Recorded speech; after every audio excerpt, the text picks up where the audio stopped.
দুটো আম নিলাম, অল্প একটু লেবুর পাতা নিয়েছি, গন্ধ পাতা, একটু বিট নুন, একটু মিষ্টি আর একটু চাট মশলা। মিক্সিতে আমটা ছাড়িয়ে নিয়ে নেব। আমের কাট করে নিয়েছি দুটো আমের, আর জল দিয়ে দিলাম। এবার পরিমাণ মতো চিনি, যারা যেরকম মিষ্টি খাবে।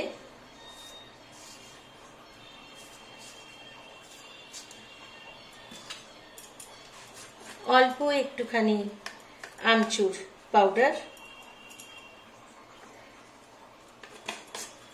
আর অল্প একটু বিট নুন দিয়ে মিক্সিতে চালিয়ে নেব।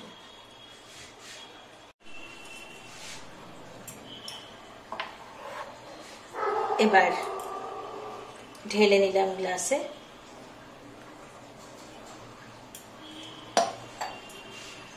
দুটো পাতা একটু জাস্ট ছিঁড়ে নেব যাতে গন্ধটা ভালো আসে। এর মধ্যে দিয়ে ফ্রিজে রেখে দেব।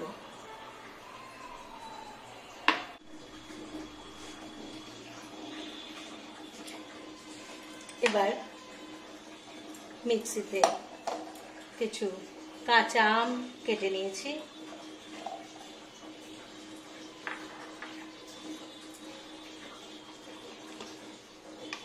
জিরে আর ধনে হালকা আঁচে নাড়িয়ে সেটা গুঁড়ো করে রাখা। এই ভাজা মশলার গুঁড়োটা দেব।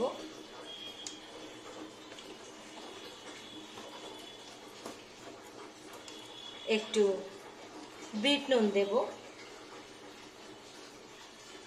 এটাতে মিষ্টি নাও দেওয়া যায়, মিষ্টি ছাড়া যারা সুগারের পেশেন্ট তারাও খেতে পারবে, মিষ্টি ছাড়াও বানালে খুব সুন্দর খেতে হয়। আমি কাঁচা আমটাকে একটু চালিয়ে গুঁড়ো করে নিলাম। এবার জলটা দেব। এই কাতটা তৈরি করে ফ্রিজেও রেখে দিতে পারেন। যখন বানাবেন তখন 1 চামচ 2 চামচ করে দিয়ে 1 গ্লাস করে জল দিয়ে নাড়িয়ে নিলেন, তাহলে আরো তাড়াতাড়ি হয়ে যাবে।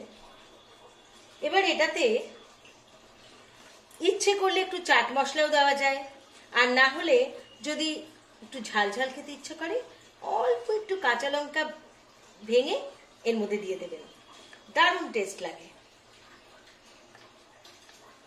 আমি একটু চাট মশলা দিয়ে দিলাম।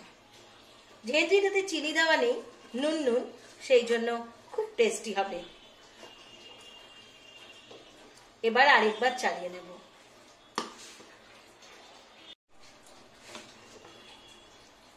আমার কাঁচা আমের শরবত তৈরি।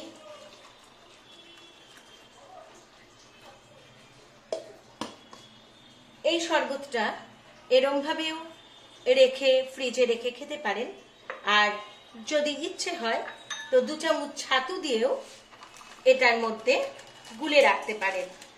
ছাতু হচ্ছে গরমের সময়ের খুব ভালো একটা ঠান্ডা করার খাবার। ছাতু পেট ঠান্ডা করে সেই জন্য, আর অনেকক্ষণ পেটে থাকেও ছাতুটা। সেই জন্য যদি মনে করেন এর মধ্যে 2 চামচ ছাতু দিয়ে গুলিয়ে। আমার 2 রকম শরবত তৈরি।